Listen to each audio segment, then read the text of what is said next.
definitely feel like getting back to the motorhome and sharpish. I've drawn the short straw today. Flamingos out the window! And I go, where? He goes, flying outside the window! Hi, I'm Daz and she's Bee, and we're on a 12-week road trip round France with our boys and our greyhound Sammy. Join us as we explore the history, beauty and fun we can squeeze in while getting to grips with the challenges of working and home educating on the road as a family in France, living a life less ordinary as we escape in the motorhome. In our last video you would have seen me putting together my Father's Day hammock, which got the seal of approval from Bee. It also caught the interest of our 14-year-old who asked if he could spend the night in the hammock, which we let him do. Although it was a warm and dry night, it was actually quite windy, and so we expected Indy to be in within an hour. But he stuck it out, so hats off to him. One thing the French could take from the English is their opening hours. Yeah, Sunday, we've just done a mad dash leaving the campsite to get to Aldi, 15 minutes before it closes. Now we know that in England that would mean bang on 12:30 as it is now. That supermarket would close and you'd still be allowed to go in at 29 minutes past 12, but no, they closed the doors at 15:15 or before 15:15. So we have empty bags and we have food for today, but not for tomorrow. So you have shopping, dear. Yeah. See how he walks faster than me, doesn't want to be seen with me. These guys have got the right idea. Yeah, so B&M were open. Until 6. And they're a disco place as well. Yeah. Obviously you can't get your usual standard of grocery fare. Windy. Sadly, even though it's B&M, which you associate with discount prices, and I'm not sure whether this is a cost of living crisis or a France thing, it's still really expensive. Nothing feels like a bargain. Except peanut butter. Oh, the peanut butter. Oh, that child is dying inside. Peanut butter was about €3 cheaper than it was in Carrefour City. But unless you want to live on peanut butter, you're going to be in for a huge grocery bill. I can't say how excited and happy I am. You won't believe the reason why. My son, there I am staring, thinking, oh, I better upload this, better upload that. My son goes, flamingos! And I go, what? He goes, flamingos out the window! And I go, where? He goes, flying outside the window!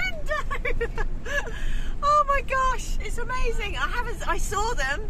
I need to try and catch them myself now. We're on our way to the Kamar National Park and we're hoping to see some flamingos, but he's seen some already flying past our van.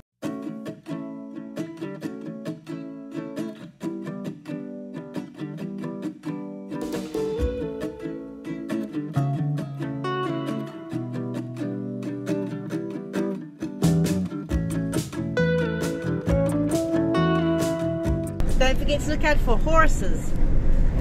We're now in the mouth of the Rhône. So we're about 7 kilometres from the park Ornithological, and I've discovered that it's called the Kamar Region. So I have been pronouncing it incorrectly. Thank goodness for Emma Says on YouTube. She solves all manner of pronunciation problems for me. So this region, interestingly, I've just given my kids this fact, we are in Europe's biggest river delta. So it's the River Rhône, or Rhône, or however you choose to say it. Sorry, I keep getting told off for having my phone too close to my face. And it separates into 2 parts, and this region, this department is called the Bouches de la Rhône, or Bouches de Rhône, which is the mouth of the Rhône. So it separates into 2 parts and it creates this great big delta. And I just said to Daz, I can smell the salt as you go into the marshes, it's really strong. We also noticed masses and masses of vineyards to our left and right as we came into this area, into the Carmargue. And we did read that this area has all the outside area of the Carmargue has been drained for agriculture, so presumably it's for vineyards. I just saw a warning sign for a cowboy. Yes, this region also has something called guardians, otherwise known as cowboys. They ride the horses that are called the Camargues, or Carmargues I guess, and they are from this region and nowhere else. And they're white and they're beautiful. Some of them are wild and some of them are used to round up the bulls that are in the area as well, and that's why guardians are needed, to round up the bulls. I have a child who is mad about the Wild West, so the idea of cowboys being in France is massively appealing. Well, I hope it is anyway. That looks like salt just dried out there by the marshes. Flamingos! Flamingos! Flamingos! No, swans. Were they swans? Were they? There were some swans there. Oh, it's your fault. There's a heron. They look so pink. Well, take a look back at the footage. Flamingos, flamingos, flamingos. Swan. Well, they're supposed to come out better at night time, so whether we can stay close to this park ornithological. I'm seeing the cowboys. Yeah, I bet you are. As we approach the Ornithological Park, parking spaces looked few and far between. There is no specific camping car parking, and the only marked bays are immediately outside the centre. And like those vans up ahead, we found some space further down the road. So parking was free, which is always a bonus. And then once inside, there's plenty of information boards with graphics to help you understand the important work they've been doing here. If you tagged a bird, like this guy is doing here, what's he doing? What kind of research is he doing up there in the pictures, and how's that going to help the bird species in the future? He's measuring it and stuff, so if he does pick up another bird and it's got a tag, he knows he's already done that one. Yeah, so it's a good way of not repeating the same process. So here he's weighing the bird. Here he's measuring the length of its leg. Tickle test. Here he's measuring the wing. Tickle test, yeah. There's the tickle test. Here he's measuring the beak, and then when he clips him, he knows he's done that bird and he doesn't repeat it and do the same one. Despite the parking making you feel that this place was going to be busy, we actually had plenty of space and weren't under any pressure to rush through, so we took time out to look at the exhibits and discuss them.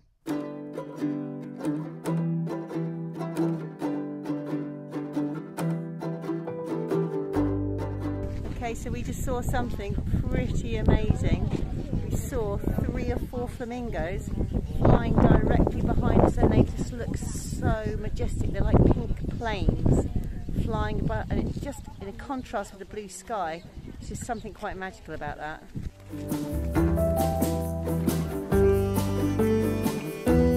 Oh boys, look to your right. Oh wow, this is incredible. Just looking at them now, and it's just hard to believe that they are not in a zoo. That's really sad, but it's quite an amazing sight, and you keep forgetting that they are wild. They can fly off. Now I will fly off when it gets colder, off to Africa.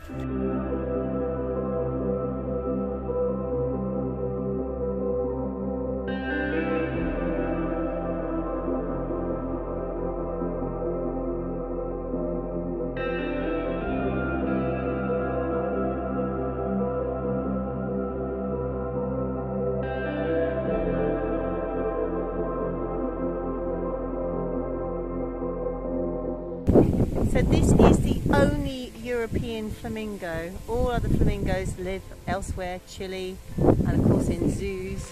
And they're... Oh look, there's a fish! Oh my gosh, sorry, I was distracted. So it's pretty stunning to see. And I was worried that we wouldn't see any, because I'd read online that they tend to be active around dawn and dusk. But just to come here in the middle of the afternoon and thinking, well, we might see one, and to suddenly be surrounded by flamingos, wild flamingos, that's just made the day for me. It's brilliant. And to see them flying as well. I hope we can catch some more shots of them flying. It really is a sight to behold. But their colour comes from, I always thought it was like shrimp, because that's what they think, oh, pink shrimp. It's a 2mm long microplankton or microcrustacean that contains carotenes, which actually are more commonly associated with oranges and yellows. It's kind of interesting that it's come out pink. Yeah, well, they are kind of a salmon pink, aren't they? But of course, when you see them in zoos, they're given that colour through a pill that they take. So all of the flamingos, or flamand roses that we're seeing today, they've got it through their microplankton. Free from artificial colours. Ha ha. And apparently I keep cutting off his head, which is kind of makes sense because it's so massive.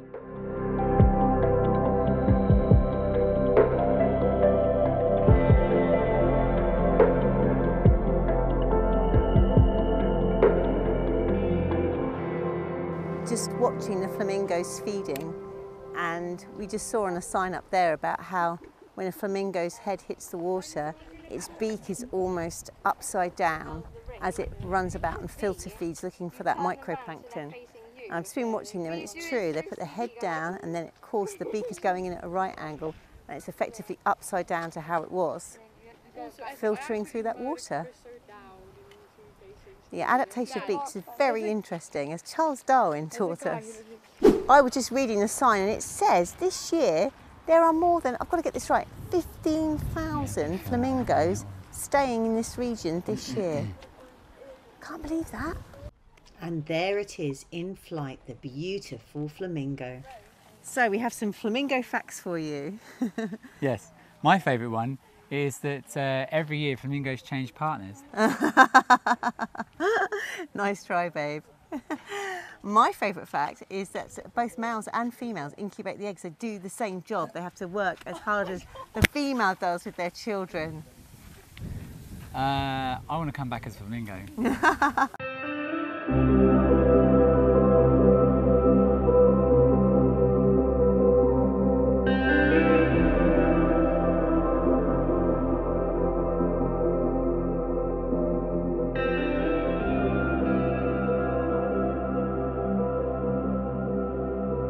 Here's something we didn't expect, a tribute to an English chap called Allan from Nottingham, who at the age of 21 in 1962 came to the area to help with ringing the birds and went on to develop the ideal conditions for the birds, prove they're serial monogamous, and in fact they don't migrate but just move around the basin. He gained worldwide recognition, and you can now stand in his favourite spot looking at his favourite birds. And we managed to catch this little guy on film, stealing the limelight from those beautiful pink birds, the koipu. What? It's going to the reeds. I think it is a koipu.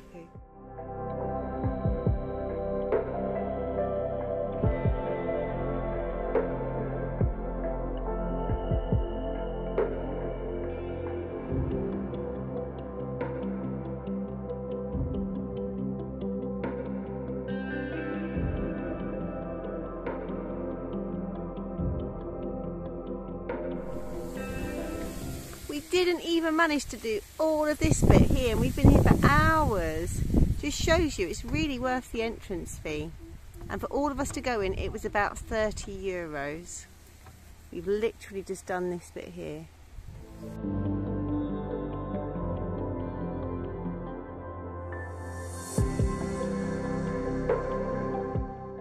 I highly recommend a visit to this place. It's been fantastic.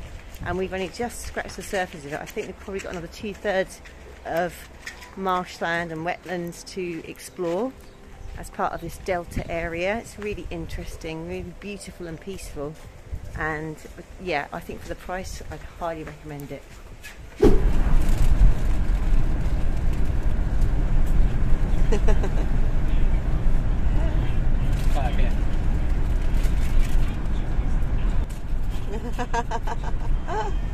We're pondering on whether this is rice to our right. We've read that rice is produced here, and it's got walkways, and it makes sense because it is a river delta, so maybe some paddy fields. Fancy that.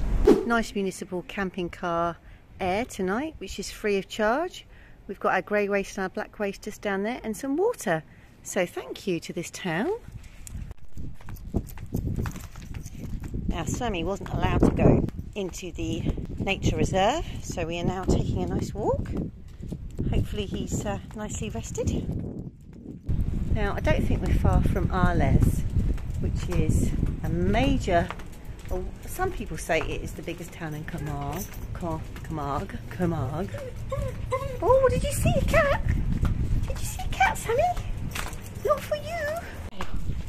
Look at this happy tail. Did you see a cat? Got a horrible feeling this is a dead end, Sammy. I might have just taken us down a dead end. Let's see. Oh no. As I thought, back out to the square. I'll be absolutely honest, I'm feeling a little bit nervous. It feels very different to some of the places that we stayed in before. Just a lot of shouting, aggravation, altercations on the street, lots of barking dogs, lots of stray cats, and yeah, maybe the region is very, very different. It certainly feels very different. It doesn't feel very French, it feels really Spanish. So we're just either in Alès or just outside of Alès, if I'm pronouncing that correctly. People are nervous of big dogs, and I have one. And I always want them not to be nervous, so I shouldn't be nervous, should I? They're on leads, that's good. I'll just keep my distance. I've just seen a sign for where we actually are. It's Saint-Gilles, spelled St. Gilles or Gilles. Well done from the motorhome there. Thanks for making it free. Let's hope it's not as noisy as the town is. Okay. It's got interesting. It's still very shabby chic, but this church is beautiful. I appear to have found Place de la République. Lots of interest in Sammy, lots of stroking, lots of friendliness. Eek. It's all gone a bit wrong again. Oh dear, sometimes these dog walks do not lead us into very nice places, do they, Sam? I'm sorry, buddy. Oh dear.